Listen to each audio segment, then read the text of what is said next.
Hello வணக்கம். வாங்க இது விஜிஸ் கிச்சன். இன்னைக்கு விஜிஸ் கிச்சனில் என்ன சமையல்னு பார்த்துடலாமா?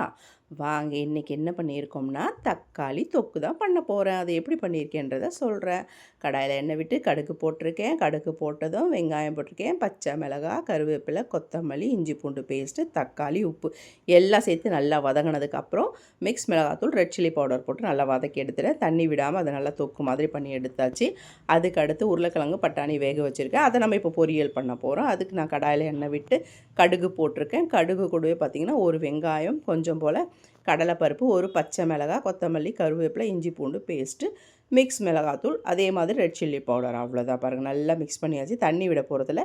வேக வச்ச பட்டாணி உருளைக்கிழங்கு இதில் சேர்த்து நல்லா மிக்ஸ் பண்ணி எடுத்துட்டோம்னா சூப்பரான பட்டாணி உருளைக்கிழங்கு பொரியல் ரெடி ஆகிடும். ஏற்கனவே லைட்டாக நான் உப்பு போட்டு தான் வேக வச்சுருக்கேன் பட்டாணியும் உருளைக்கிழங்கையும். அதனால் நம்ம இந்த கொஞ்சம் தேவையான அளவுக்கு உப்பு போட்டு எடுத்தாச்சு. அவ்வளோதான், ரெடி ஆகிடுச்சு. அதுக்கப்புறம் கொஞ்சம் நேற்றுக்கு அமாவாசைன்றதுனால வடை போட்டிருப்போம் இல்லைங்களா, அதில் கொஞ்சம் மாவு இருந்தாலும் காலைல கொஞ்சம் வடை போட்டாச்சு. பொங்கலையும் தாளிச்சாச்சு. சட்னியும் ரெடி பண்ணியாச்சு. லஞ்ச் பாக்ஸும் ரெடி பண்ணி எல்லா வேலையும் முடிஞ்சிச்சு. வீடியோ பிடிச்சிருந்தா லைக் பண்ணி, ஷேர் பண்ணி, கமெண்ட் பண்ணி, சேனலை சப்ஸ்கிரைப் பண்ணுங்கள். வணக்கம்.